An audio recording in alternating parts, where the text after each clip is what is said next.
Let me guess. You've led teams, managed multi-million-dollar projects, presented to people who could end your career in one email. But when you think about starting something of your own, suddenly you feel like a beginner, like none of it applies. And that's the disconnect. That's what's keeping smart women stuck in their corporate roles. Today, I'm going to show you exactly what corporate skills transfer to entrepreneurship and why they matter more than business ideas and degrees. How to start seeing yourself the way the market already would.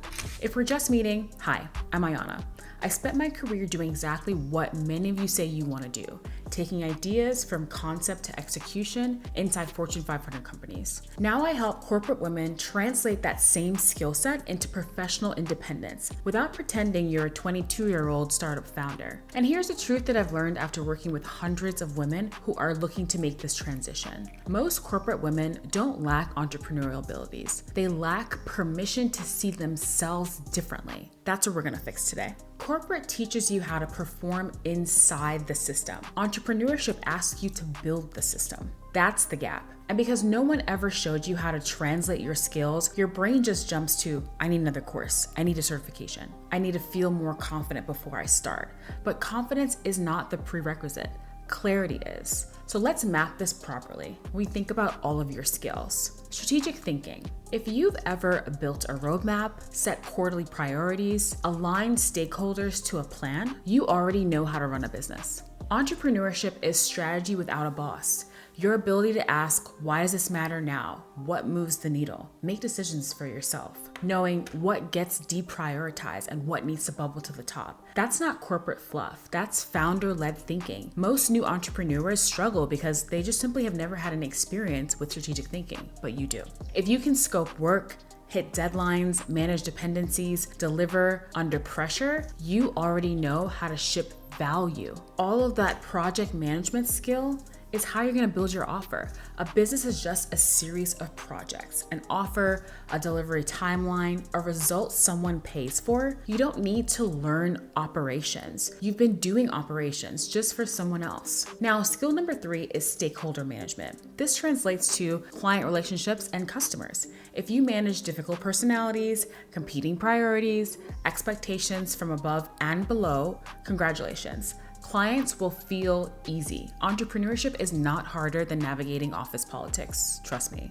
It might be cleaner sometimes, clear expectations, clear outcomes, clear value exchange. That's why many women say that business feels lighter than their corporate experience because they actually get to control those dynamics. Now, this next skill is skill number 4, which is communication. That translates into sales. If you've ever presented a deck, defended a recommendation, made the case for a decision, you already know how to sell. Now, there are some frameworks on how to actually translate great communication and relationship building to selling, but we'll talk about that another time.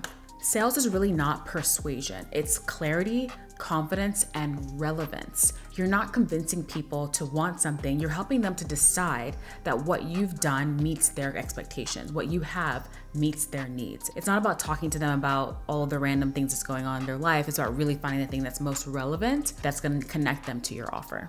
Now, this next skill, analysis. Many senior women have experience in this area because you've had to prove something that you were building. You're going to do the same thing in entrepreneurship. It's called iteration. If you're good at reviewing data, spotting patterns, adjusting based on results, you already understand how businesses grow. Entrepreneurship is test, learn, refine. Not perfection, just progress. Your ability to evaluate what's working and what's going on is more valuable than raw creativity. Now, here's the part that no one's quite saying out loud. In corporate, your skills are validated by the system. In entrepreneurship, they're validated by the market, and sometimes it takes a while for the market to respond, but that doesn't mean that you're wrong. Now, trust me, I know, that shift can feel terrifying, especially for high achievers who are used to clear benchmarks and clear feedback. But the absence of structure doesn't mean that you haven't figured it out. It just means that you're a little bit early, and it will take time to get to the traction. Now that we've discussed these corporate skills that can be transferred into entrepreneurship, I want to talk about what you can do next, what you can do now. Here's a simple reframe I want you to hold. You are not transitioning careers, you're reassigning your skills. Before you look for business ideas, ask, what problem am I really good at solving right now? Who already trusts my judgment?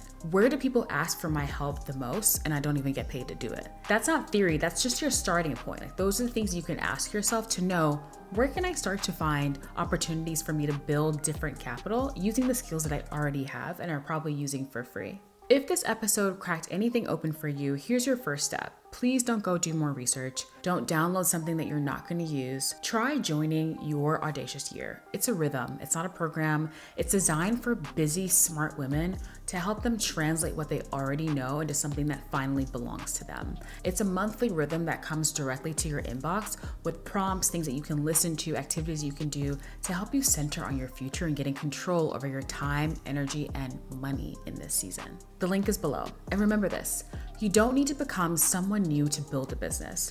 You just need to finally trust who you already are. I'll see you next time.